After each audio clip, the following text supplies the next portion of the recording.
Bueno, como le prometimos al principio, vamos a hablar del colapso del puente de Baltimore. Hablábamos que ha dejado atrapado en la bahía sin poder salir a unos 40 barcos, que ha colapsado y no se puede ya pasar por la interestatal por la que transcurrían o pasaban 11.3 millones de vehículos anualmente. Es un verdadero problema logístico el que se ha creado allí. Tenemos a Darlis Arcia Pozo, ingeniera civil, que como ustedes recordarán, en el pasado nos había ayudado con el colapso del edificio en Surfside, así que la tenemos nuevamente aquí con nosotros. Ahí estamos viendo las imágenes tremendas, ¿no?, de ese colapso. Bienvenida, ¿cómo está usted? Muy bien, muchísimas gracias por la invitación. ¿Qué pasó? ¿Qué pasó aquí? Además de lo obvio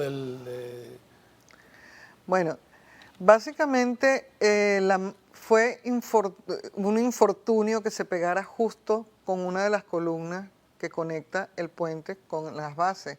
Eso hace que en el momento del impacto se genere un efecto dominó, es una resonancia y toda la estructura cae. Los puentes normalmente están calculados para, aparte de conectar un punto con otro, para aguantar peso. O sea, la carga muerta de la propia estructura, más todos los vehículos que pudieran calcularse que estuvieran como estacionados allí, toda la carga móvil también. La carga lateral, los impactos laterales se calculan básicamente por viento. Y estos son mitigados porque generalmente casi siempre, pues las estructuras son abiertas y el viento pasa y eso minimiza un impacto en esas torres, en esas columnas que van en cada una de las bases del puente. Lastimosamente, este barco pierde el control, trae de por sí un peso propio, no sabemos a qué velocidad en ese momento impacta porque eso coayuda al golpe y se estrella con una de las columnas. Quizás sí. Que es uno de los pilares, ¿no? Claro, uno de los pilares. Quizás si hubiera rozado en vez de... Hubiese rozado porque hay unas protecciones en esas áreas. Titanic con el iceberg, ¿no? Sí, hubiese pasado por debajo y no hubiese sucedido nada, pero perdieron el control y lastimosamente se estrelló contra la columna. Vamos a ver qué dice la directora de la Junta Nacional de Seguridad de Transporte. Adelante. The team of experts include experts in nautical operations, and what they're going to look at and begin to collect is information on vessel operations, safety history, safety record. They'll look at the owner, they'll look at the operator, and they'll look at the operations this day. Today, part of our investigation will be how was this bridge constructed? It will look at the structure itself. Should there be any sort of safety improvements? A ver, en estos momentos se están dando ya por muertos a los 6 desaparecidos, que no sé si incluye algún policía, porque una cosa que ocurrió aquí, distinta a lo que ocurrió en 1980 en el puente de Tampa, que vamos a ver más adelante, es que el barco avisó que había perdido electricidad, que había perdido el control, que estaba a la deriva, que como se diría, como se dice en el mundo marinero, y dio tiempo a que cerraran el paso de los automóviles, porque si no hubiera sido, imagínate con ese puente lleno de automóviles, ¿no? A que cerraran el paso de los automóviles, pero al menos 6 trabajadores, es como han dicho inicialmente, cayeron al agua, los están dando por muertos ya y desaparecidos desde ese instante. Eso fue algo afortunado dentro del infortunio, ¿no? Sí y no, porque lamentablemente ellos caen, están haciendo una labor de mantenimiento, que es la hora en que normalmente se hacen ese tipo de reparaciones, porque es el menor flujo de vehículos, pero al caer al agua, ¿qué sucede? Parte de la estructura les va a caer encima, porque ellos caen junto con la estructura. Afortunadamente 2 personas fueron las que pudieron ser rescatadas.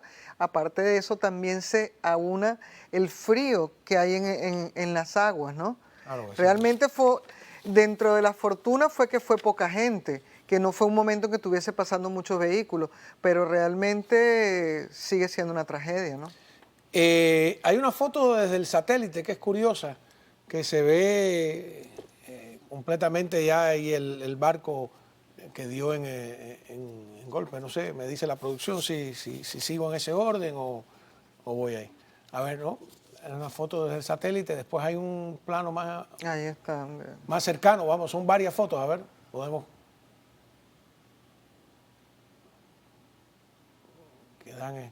Ahora, los barcos cada vez son más grandes, cada vez tienen más carga, cada vez son más anchos.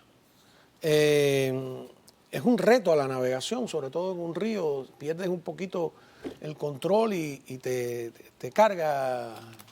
Sí, pero también la tecnología ayuda a manejar ese tipo de carga y ese tipo de peso. Lo que se controla en este caso, normalmente en los puentes, son las alturas, precisamente para que no vayan a impactar el puente en el cruce del navío.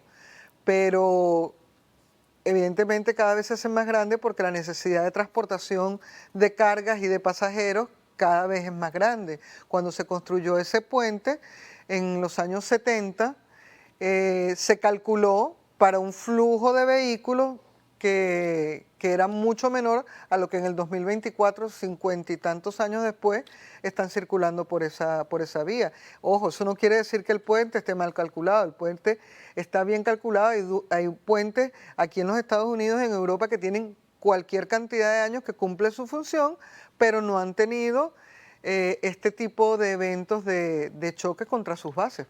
Le decía que hay varios antecedentes, pero hay uno aquí en Tampa que es casi exacto. El puente de Tampa, Skyway, caído el 8 de mayo de 1980, va a ser 44 años dentro de unos días, ¿no? En mayo, el 8 de mayo, cuando el carguero, que era de 600 pies, mucho más chiquito que este, Summit Venture, chocó contra una de sus columnas o pilares. Había lluvia, neblina, viento de 60 millas por hora. Fíjate que el capitán en un largo proceso fue exonerado. Y ahí vemos las imágenes, se parece bastante el puente. Cayó también fue peor, hubo 35 muertos. Entre ellos un bebé de meses, 2 jóvenes de 19 años, personas de 54. Justo estaba mirando que esto es con el Mariel recién empezando, mayo de 1980, no tiene nada que ver una cosa con la otra, pero estaba viendo la lista de fallecidos, no hay un solo hispano, no hay nada. O sea, ¿cuánto en estos 44 años, es una anotación al margen, cómo la población ha cambiado, porque tú ves ahí todos los apellidos de las víctimas, ¿no? ¿Qué hicieron aquí? Construyeron un nuevo puente. Bob Graham, que era gobernador en ese momento, se empeñó en hacer un puente que demoró 7 años, desde la caída del 80 hasta en hacerse hasta el 87.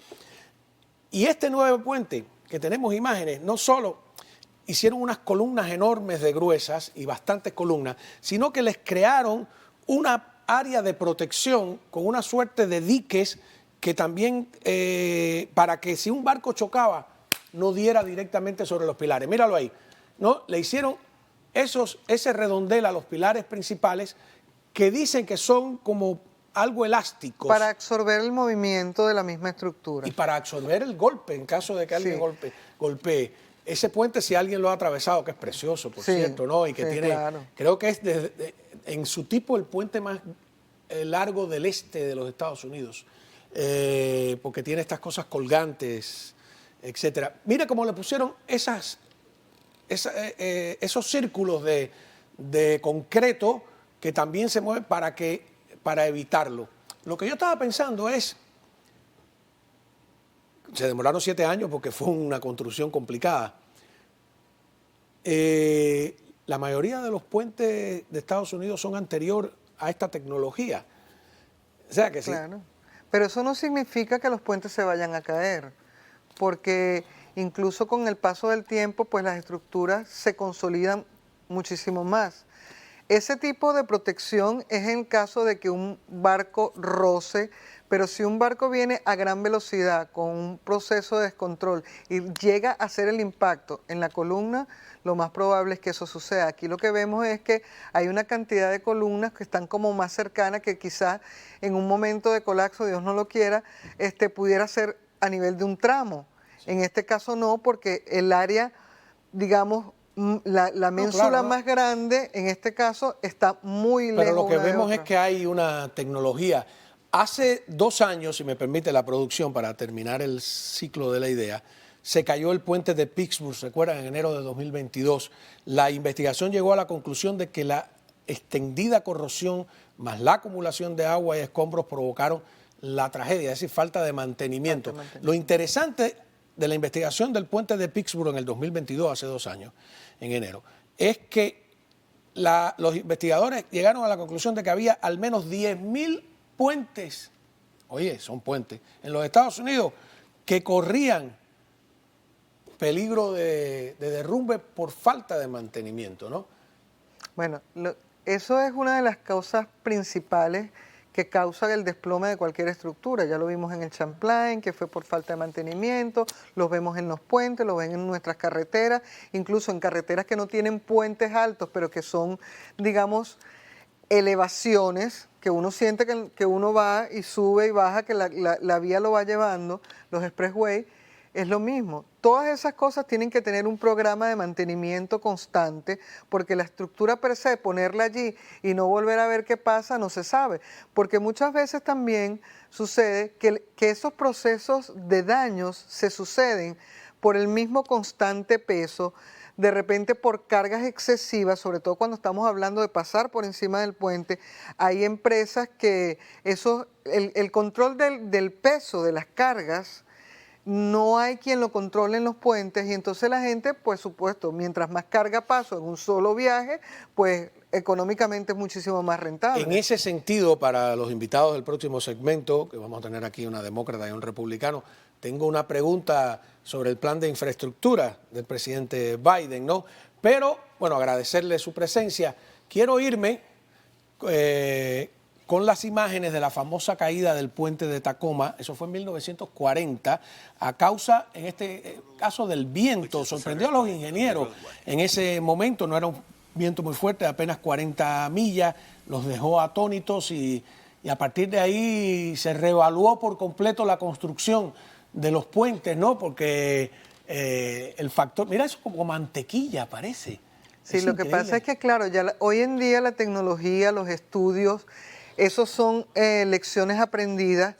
Hay diferentes maneras ya de abordar los cálculos estructurales, y por eso le comentaba que cuando hay presiones laterales, que es la parte más débil del puente, porque está hecho para soportar el peso, eso hoy en día hay factores de seguridad muy importantes, y las estructuras, si usted ve las estructuras de todos esos puentes ahora nuevos, son mucho más abiertas que en la antigüedad. Que el viento haya hecho eso. Pero lo que me llama la atención, y con eso me voy, es que 40 años después de que se cayera el puente de Tampa, no aprendimos la lección. ¿En qué gastamos nuestro dinero? Esa es una pregunta para el próximo segmento. Ingeniera, no la voy a meter en esa maremoto político, ¿no? Para eso tendremos a Isadora Velázquez y a Francisco Rodríguez a la vuelta, dispuestos a ponerse los guantes de la fraternidad, vamos a llamarle así. Regresamos enseguida, ¿no? Y además, ¿qué pasó con la compañía de Trump en su primer día en la bolsa de valores, ¿no? True Social. ¿Cuánto ganó? Ya verán.